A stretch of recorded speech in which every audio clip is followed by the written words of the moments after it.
Contrast uncut, yeah, you know that's us. Where we only speak the real and the real rock with us. Where we motivate the people and politic on success. Oh no, we ain't DJ Khaled, but they swearing we the best. Contrast uncut, contrast uncut, contrast. Contrast Uncut is season 4, episode 23. Man, big shout outs to Uncle Snoops Army and Bobby D Presents. I appreciate you, brothers. It's your host, Zylo, aka DJ $1, like I won some money. Today, we got a really dope and special guest. You know, he's from the Bay Area, you know, the San Jose to be exact. He's a director, cinematographer, and editor at his company, HATCH86. This brother is a CSUN, Cal State University of Northridge alumni. You know, go Matadors. He has directed some of the dopest videos we have seen today. He's done work for the likes of Jackboy, E-40, Too Short, Lil Jon, Kamiyah, just to name a sample few, as well as some dope-ass tours that he's covered as well. And if you don't know who I'm talking about, it's all good. We got all episode to chop it up with HATCH86 very own Josh Fields. How you doing, brother? What's up? Good. How are you? Come on, bro. I'm excited, bro. I love what you put, bro. Like, you know, something that's big about videos that's lacking, you provide. There's a void in videos, and like, you know, you're on that same echelon in my eyes is like Lyrical Lemonade and, you know, Benny Boom and, you know, some of the Kareem Johnson videos. Like, you have definitely hit that same interior of design, but you hit them so differently that it sticks to people. And that's something that I've always been impressed with your work and, you know, what you've been able to put out into the world. Thank you. So, man, Josh, what's a normal 24 hours for you?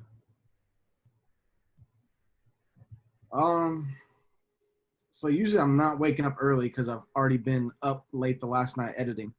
So yeah, I wake up, go straight to editing. If I don't have a shoot, pretty much editing all day. If I'm not shooting, I'm editing all day.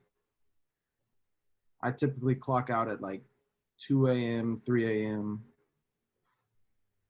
Yeah. So it's safe to say you're putting in like 14-hour days. Yeah, give or take. No, that's so important. On a shoot day, yeah. On a shoot day, it's, you know, 10, 12-hour shoot on a bigger video, and then I might even go home and edit too, so yeah. See, that's passion. Passion-driven serves a purpose. You know, time's the most finite thing we have on this earth, brother. So I gotta make sure I let you know I appreciate your time and really appreciate you coming to fuck with me and the viewers and you know, dropping that game and dropping some gems of your history along the way. So, Josh, I got a quote. Let me know how this quote relates to you, or if it doesn't, the idea is I just want you to talk about it. Are you ready? Yep. Rap evolves, and to still be current, you have to evolve with it. Get in front or get left behind. E-40. Wait, I'm sorry, I'm lost. What? I got a I wasn't home. No, I got a quote. Let me know how the quote relates to you. And, you know, Okay, relates to me. Okay. Yeah, it's a metaphor quote because what he's talking about has a lot to do with what you do. But here we go. Yeah. Here's a quote. Rap evolves, and to still be current, you have to evolve with it. Get in front or get left behind. E-40. Yeah, I could definitely relate to that in the video world because just look at videos, you know, 5 years ago, 10 years ago, 15 years ago, they've been different throughout. And if you're still doing the type of video that was around 15 years ago, you're not relevant. You're not doing it. You know what I mean? So there's stuff I don't, just like in music, people don't like mumble rap and whatever. Like I don't like certain video styles and I don't do that, but I'm still evolving in my own ways. Like back in the day, most videos were just like on a tripod, locked off, not even moving. If I tried to do that for somebody today, they would be like, what is this? This is boring. Right. So No, I have a little experience shooting videos, and that's one thing, or directing videos. One thing I get on the cameraman is if they're not moving enough, then they need to stretch, they need to take an energy drink, they got to figure something out or get another job. Mm-hmm. And But it's then not, at the same time, everything like comes and goes, and stuff comes back into style. So like one of the things that's kind of coming back into style, you see it every once in a while now, but like the Busta Rhymes fisheye type of look, like that's kind of becoming a thing again. So history does repeat, but it's always with a twist to yeah. adapt to today's time. So Josh, talking about the entertainment world, talking about music videos and videography and commercial short films, everything that goes into what you do. Did the game choose you or did you choose the game?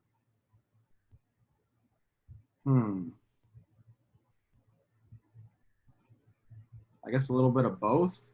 Um, I guess more so I chose it because I could have gone any direction, and I chose it, So, but a little bit of both. Come on, elaborate. I mean, you being hella vague.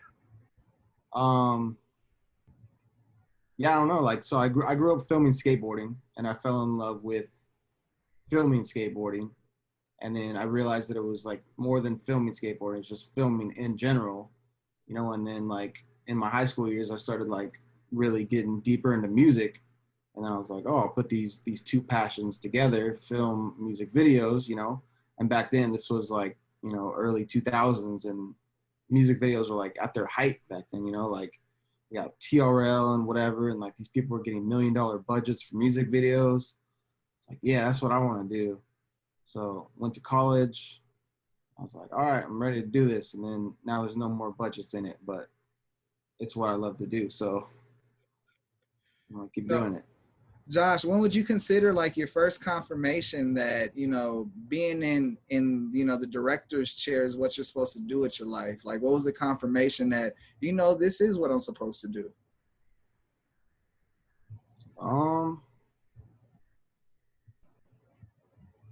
I guess it's probably back when I used to make the skateboard videos. So we used to have premieres for our skateboard videos.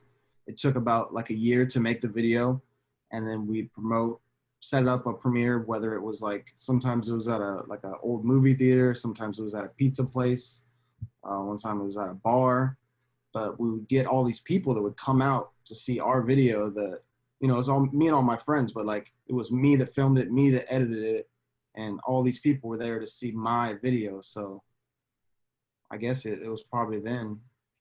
No, that's dope. Especially understand that you have something that's easy for you to understand and people receive it and want to keep on coming back and watching it. And then people wanting to fuck with you. That's another element that people don't understand that's hella valued. Relationships. Relationships will get you places that money cannot. And, I'm pretty sure you can attest to with your own testimony of what relationships have done for you on your path and your growth. Yeah, for sure. I can, like, some of those big videos that you mentioned came from relationships like that led to that. And I can trace it back to one individual, this guy believed in me, took a chance on me. And from that, this grew and this grew, and I got to E-40, so yeah, relationships are huge. Yeah, no, E-40 is one of my favorite rappers of all time. Like the first two artists I ever heard that like rapped, it was Snoop Dogg and E-40. And you know how the world works is you somehow get to align yourself with who you look up to, and you keep on chasing that feeling, then you get there. And Snoop Dogg's, as I'm here today, it's a blessing. Mm-hmm. And for you, you've been able to work with one of your favorites, E-40. And being in the Bay Area, he's the ambassador. He's definitely one of the people that puts, if you have a bit of talent and you got a spotlight on you, he gives you a chance. Yep. And so, it's very important that you continue to keep relationships. If you're watching, you're tuning in, relationships will always get you places, because it otherwise you got to pay to be around these people to keep it 100. Dad, because this Come here, son. epic. Come here, son. No, you want to bust in on me? Say hi.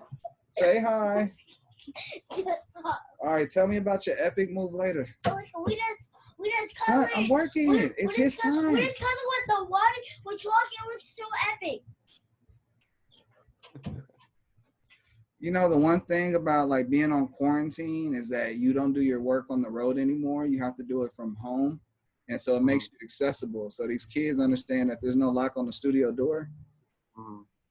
And they bust that motherfucker down and want to tell me something.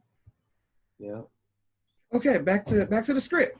I feel it's always, you know, someone that invests on the idea or puts someone in a position to reach their dreams. As we were talking about relationships, who do we owe to thank you for investing into your dreams and you obtaining them? I guess I'm just gonna say my parents, you know, like the first legit camera I had, they paid half, you know, like I told them this is what I want. And they're like, all right, you come up with half and I'll come up with the other half. So you know, I saved for like a good year and then they matched me. Like I would have never been able to afford that camera if it was just me, you know, and then not supporting me. So. No, that's dope. Big shout outs to the parents that are pushing their kids to reach their dreams. I always feel like it always starts at the foundation. And sometimes the foundation can be, you know, life happens. One of your parents can pass away, or, you know, they could do some crazy things to help support you and they could be locked up. And so, you know, other people play a position. That's why I always feel like it's hella interesting to always ask, who do we owe to thank you? But it's always great to have a foundation. That's exactly what I try to pursue for my own kids. I gotta ask you, Josh, what's one thing people got fucked up about this about this film game? Kind of talked about it earlier, but that there's a bunch of money in it for music videos. Like a lot of times people are like shocked at the price I'm charging or trying to get me to do it for less or whatever. But in every type of video I do, this is the lowest paying.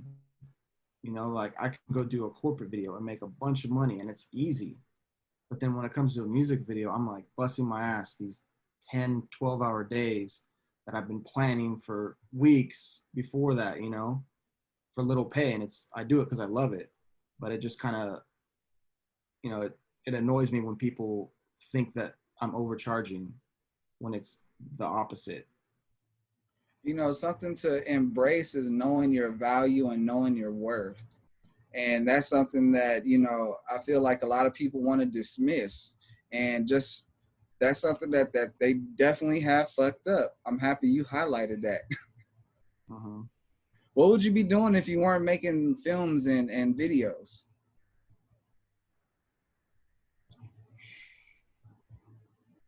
I'd probably just I used to work in a restaurant. That was like my, you know, my source of income before I started doing this full time. So I'd probably just be stuck in that world. I'd probably just be still waiting tables. Honestly, I was never good at anything else in school. I wasn't good at math. I wasn't good at like writing. So just this or nothing. And it's amazing you picked CSUN. You said, you know, from the Bay Area, a lot of people, if you don't know the Bay Area and LA, they don't get along the best ways. Like if you got on LA gear in the Bay, you finna be talked to about something. And then, you know, they're a little bit more accepting down south about the Bay, but it's aggressive up north. And for you to make that leap of faith to go down to the Valley of Northridge and get your degree, and, you know, in one of the biggest broadcasting colleges there is, you know, I got to take my hat off to you because you took a leap of faith. Thank you. I got to back up to what you said. I think that was a little biased since you're from SoCal, right? Yes, sir. So you think, I think you get treated the same if you're out of town either way. You're talking about the home team, so you're like, oh yeah, we're nice to you guys, but we get it bad down there too. You don't even have to be wearing anything. I could just open my mouth and say hella, and people are like, oh, da, da, da, da, da, and want to say all this stuff. Like personally, bro, like my family's from Oakland, and so I got a lot of that isms on me just because I love taking trips to see family up north, and yeah, you know, that alone, everyone always thinks I'm from the Bay, and I quickly tell them, no, I'm from LA. It's just my family's hella influenced on me and that culture. And I haven't faced too much criticism from people thinking I'm from the Bay without asking me. And so that's why I say that. But then again, being white and sounding, different, you also get that judgment of he's different. I like that. So if he's from wherever the hell he's from, you get a different type of energy. Mm-hmm. But I could feel you what you're talking about for the show. Man, Josh, go ahead. I was just gonna say, whenever I go to LA, I make sure I got my Giants hat on or something. I welcome the comments. See, I'm a Dodger fan, so that's probably another reason why I get the hate that I get when I go to the Bay. And I ain't got no problem wearing my shit or the Lakers gear. And then, like especially in Oakland before they moved to Frisco, the Warriors, man, it was so much hate and hate and more hate. Mm-hmm. But it's all good. Like Lakers is more like acceptable. Yeah, it depends. It depends. Like, especially now with Kobe, like people might just see that and be like, all right, respect. Like that has for Kobe. Like fuck LA, but no, that's real. That's real. It's a perspective. Shit, Josh, what's some of the highs and lows that you faced so far in your career that you're willing to discuss? That I'm willing to discuss. I just got to think about something I want to talk about. There's some I definitely don't want to talk about.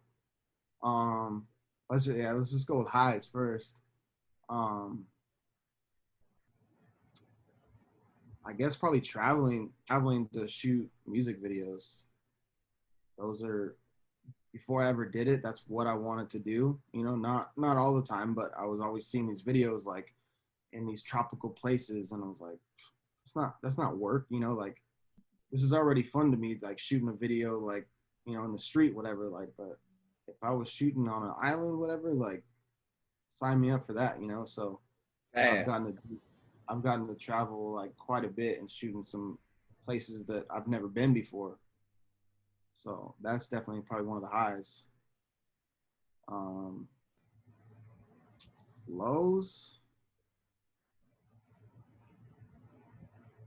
I guess probably just money stuff, getting stiff by people, getting screwed, but it's a learning experience. Every time that something's happened to me, I've changed the way I go about the business end of it.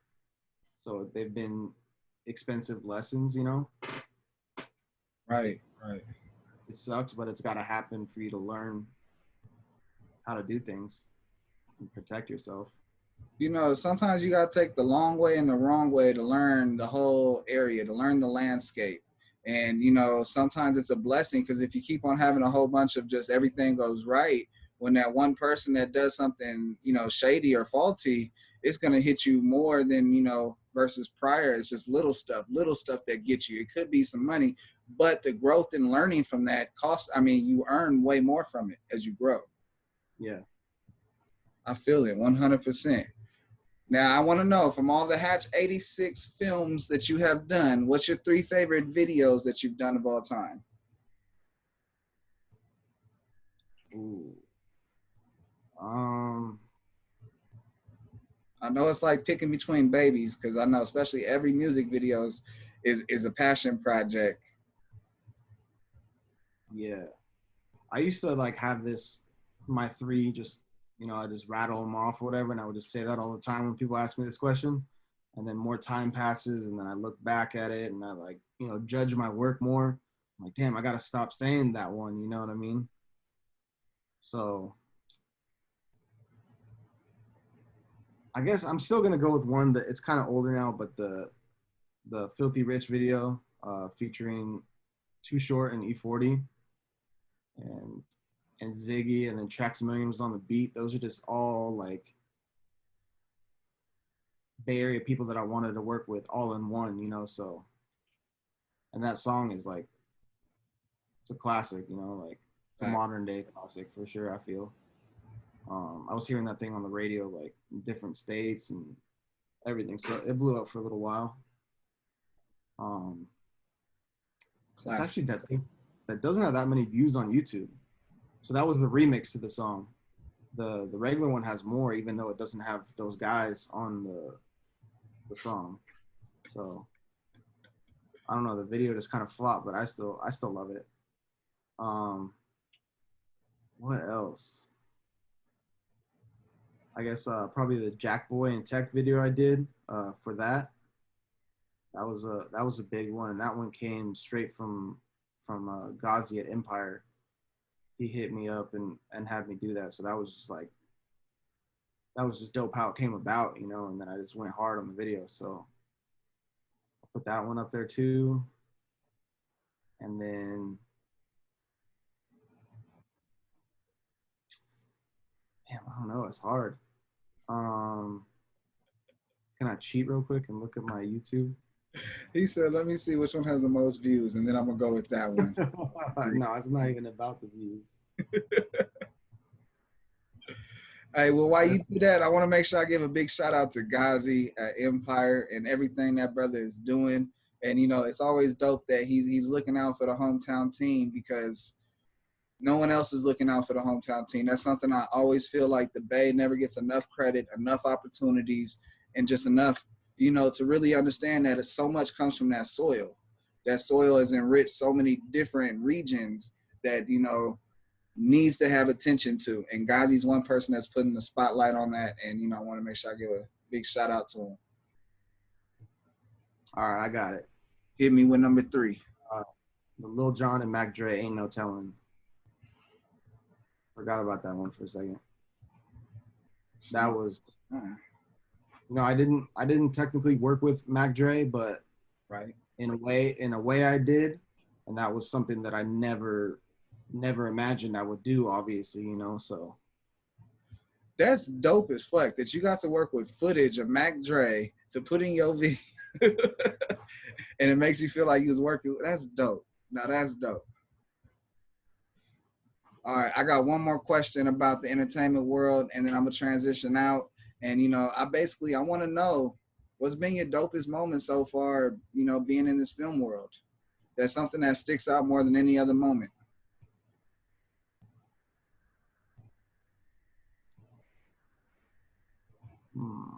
I guess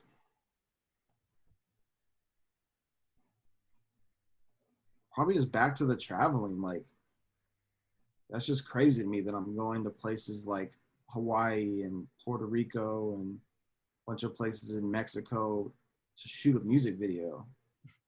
For work. Yeah. And it's kind of like a double-edged sword, because, like, it's dope that I'm there working or whatever, but half the time I don't even have any free time there, so I can't experience it. But, you know, it's just amazing to be at those places making money. Like, usually you got to save for months to go to somewhere like that, and I'm getting paid to do that stuff. So that's the dream.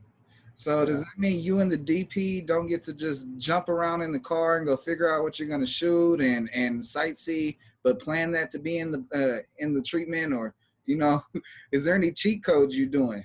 Because it sounds like you stick it straight to the book and you ain't cutting no corners. Yeah, pretty much. I'm not cutting any corners. So he said, when I'm paid to go in somewhere else, just believe I'm going from the hotel room to the set and back to the hotel room. You don't have to worry about Josh. Josh got you covered.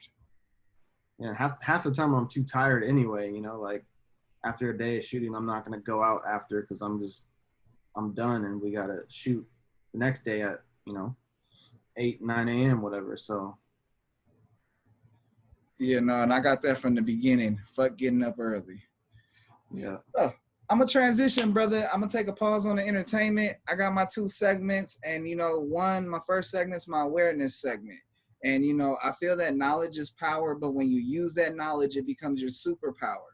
So I like to ask every guest, you know, when was the last time they were pulled over, and what's some advice they can give to somebody in a situation of being pulled over and interacting with the police?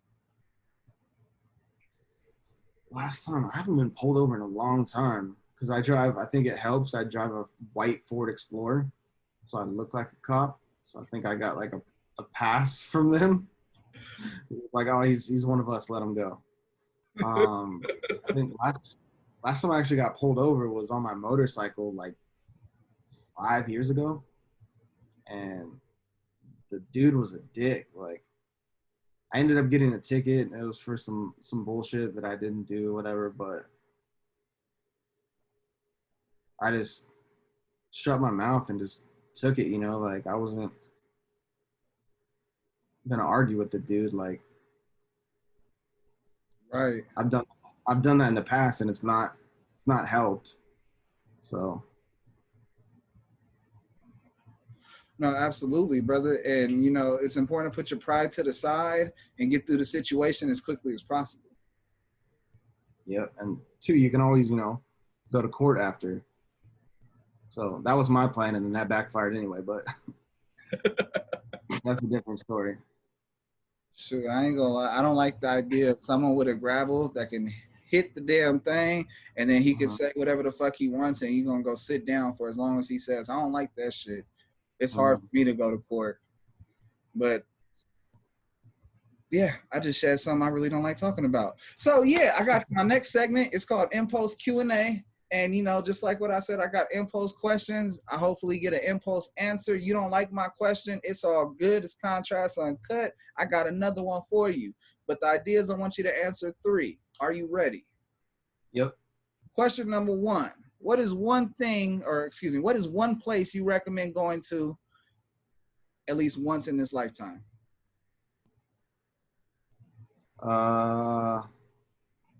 Mexico. What part? Anywhere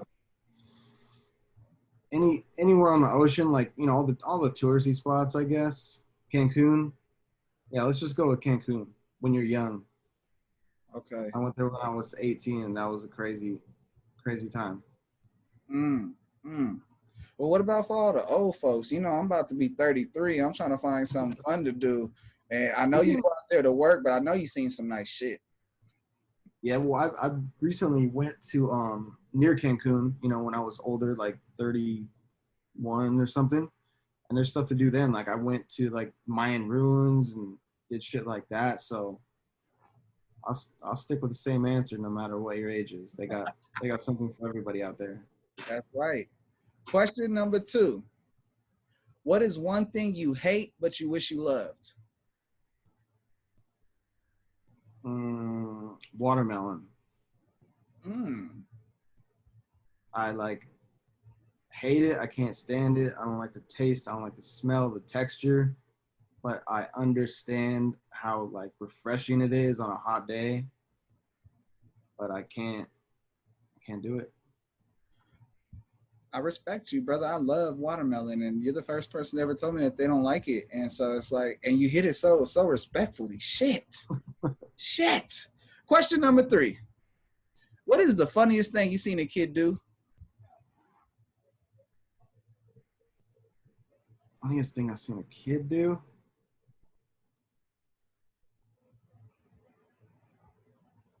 Damn. I don't know. I don't got an impulse answer for that one. All right, so you want to pass? Yeah, just pass because I just can't even think of anything off top like that. It's all good. Question number 3, the redo question. What's one item ingredient that should never be in a burrito?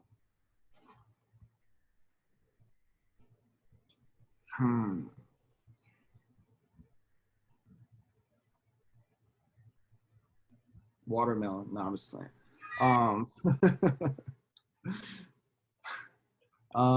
Damn, what should never be in a burrito? Like something that people put in there normally, or just like something? Bro, me personally, I can't stand when there's lettuce in my burrito because it be some hot everything that's in there. And it's like, bro, why did you put this much lettuce in this burrito? And so I'm weird, but I want to see if other people are thinking the same thing. So I'm not that weird. No, I'm going to go with lettuce. Yeah. And that always surprises you. Like you don't know it's going to be in there. Like sometimes it's not even on the menu and then you just get it and you bite into it and there's lettuce. It's like, what the?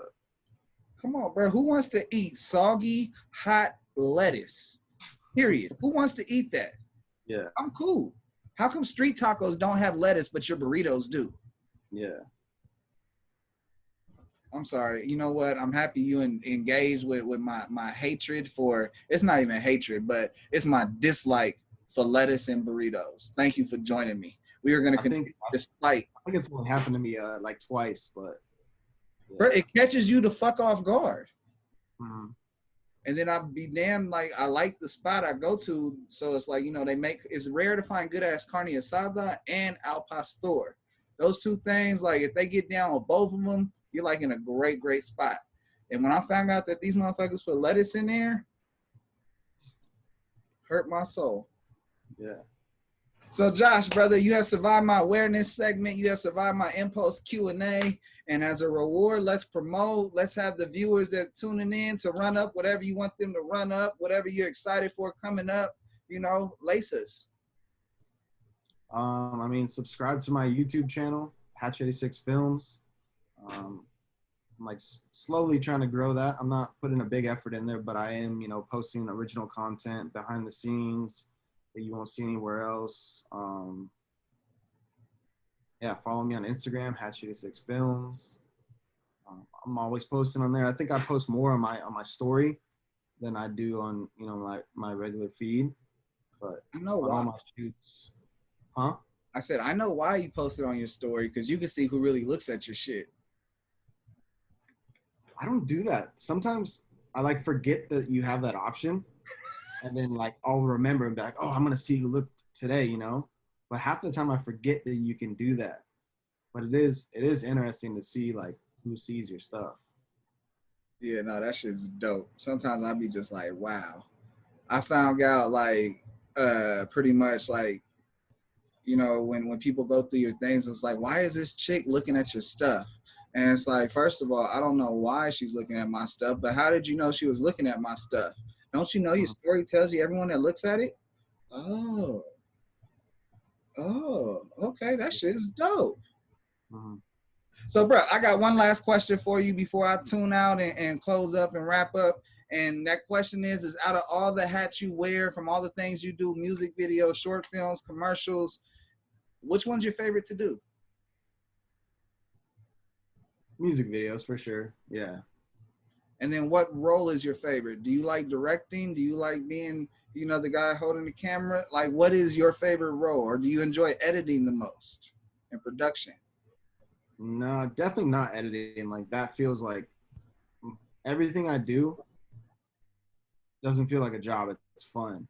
But when I'm cooped up in my office editing, that feels like a job. Like I love when it comes out and it's done, and like I did that, but like just sitting at my computer, typing away or whatever, that feels like a job. So I definitely wouldn't say editing.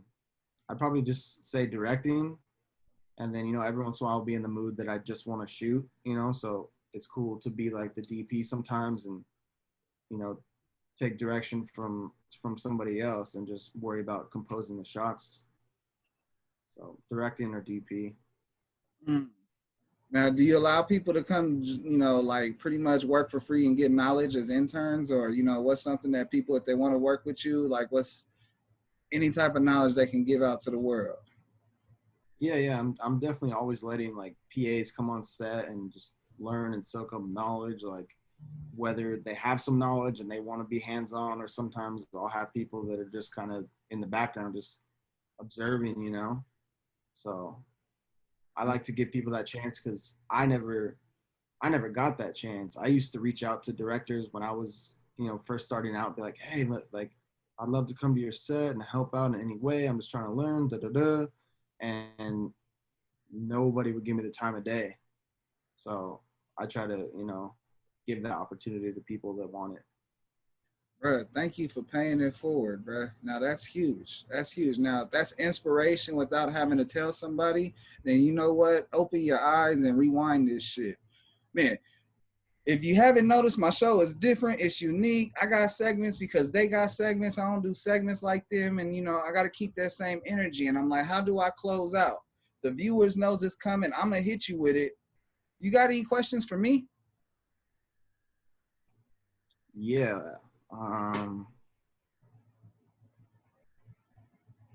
Give me your top 5 Bay Area artists.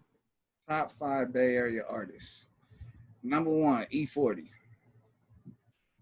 That's easy. Number 2, I got to give it to Hammer. Number 3, I got to give it to Show. Number 4, I got to give it to Mac Dre. And number 5, Jeezy. Okay, nice. It's a good It's a list. whole bunch. I love the Bay. You really made me just pick through some of my favorites, just so you know. Yeah. Okay, salute, bruh. Shit, on that note, it's Contrast Cut. It's season 4, episode 23. Man, big shout outs to Uncle Snoop's Army and Bobby D Presents. I appreciate you, brothers. I wouldn't be able to do incredibly dope shit like interview Josh Fields and talk about HATCH86 and drop some knowledge on his growth along the way. And he let some diamonds fly out in between because, you know, they was diamonds in the rough and they shine when they came out. Thank you, Josh, for coming on and lacing the listeners and just, bro, just giving your time and talking to the viewers. Thank you. Yeah, thank you for having me. Boom. Cool. Hey, what's up? This is Josh Fields from HATCH86 Films, and you're tuned in to Contrast Uncut.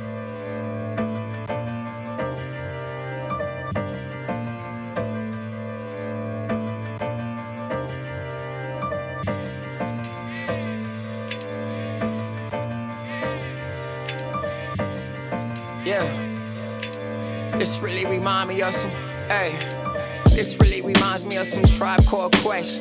Hip hop really taught me to give it all I got left. Wu-Tang taught us how to beat the projects and tell my story over beats and it could be a project. Look, how it all begun, bum skibbity bum, yeah. Grew up on that Nas, on that L, on that pun. Old soul when I was young, crisscross make them jump. Battle rapping for respect, my nigga, this ain't what you want. Can I kick it when I'm rhyming? Be a legend through Ebonics, was a sticker boy. Felt like sticky fingers, play that Onyx. Can I live track 8? Feel like Jigga 96, without a reasonable doubt the album turned me into this. Shit, we always had dreams of being money making Mitch. With our